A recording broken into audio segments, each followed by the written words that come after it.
Hello guys, अस्सलाम वालेकुम। Myself Mohammad Tariq advocate. आज की वीडियो बहुत ही इंटरेस्टिंग होने वाली है। भाई, बंटवारा किसके घर में नहीं होता? चाहे वो मकान का हो, दुकान का हो, जमीन का हो, कहीं का भी हो, बंटवारा हर किसी के घर में हो, हर भाइयों में हो। और इसी वीडियो में मैं आपको बंटवारे से संबंधित बातें बताऊंगा कि जमीन का बंटवारा कैसे होगा। भाई, अगर घर बैठ के कोई बात निमट रही, बंटवारा आपका हो रहा, वह मान्य है कोर्ट में या नहीं मान्य है। और अगर भाई आपसी में कोई विवाद हो गया तो फिर जमीन का, दुकान का, मकान का बंटवारा कहाँ होगा और कैसे होगा। बहुत इंटरेस्टिंग वीडियो होने वाली।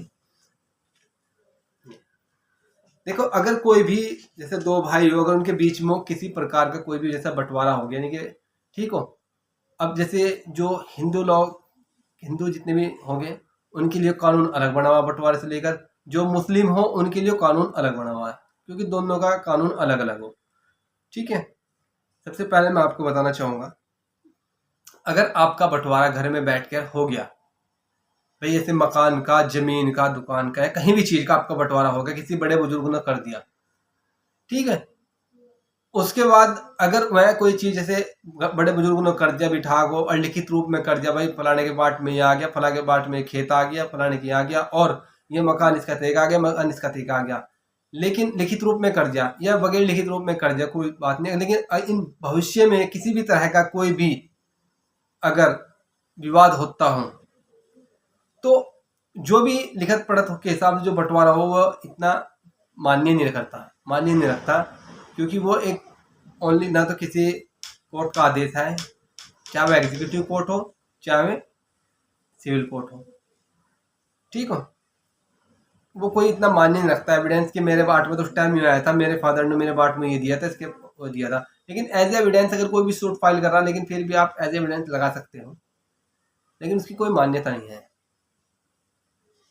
हाँ, लेकिन जैसे कि अब जैसे मतलब आ जा कि भाई अगर हमारे जो कॉमर्शियल यानी कि रहने का मकान हो गया, दुकान हो गया, कोई प्लॉट हो गया, उसका अगर हमारे बीच में विवाद हो गया दो पक्षों में, तो इसका बंटवारा कैसे होगा और इसका जो सूट हो, यानी कि सिविल सूट, कहाँ पर फाइल किया जाएगा, कौन सी कोर्ट में फाइल किया जाएगा। इसका जो सूट हो, इसका जो सिविल सूट हो ना, वो उसकी माल्यत देखी जाएगी। अगर कोई मकान हो, दुकान हो, कि अगर उसकी मकान की, दुकान की माल्यत अगर है, यानी कि ये डलेगा जुडिशियल जो भी, यानी कि सिविल कोर्ट में डलेगा, ठीक है।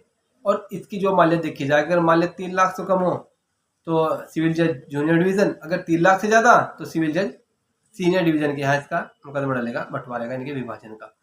और अगर साथ ही साथ इनके पास कोई जमीन भी है, खेती की जमीन हो, उसका भी बंटवारा ना होना, तो उसके लिए डलेगा एसडीएम कोर्ट के यहाँ से, उसका यानी कि एसडीएम कोर्ट के यहाँ अलग डलेगा बंटवारे का।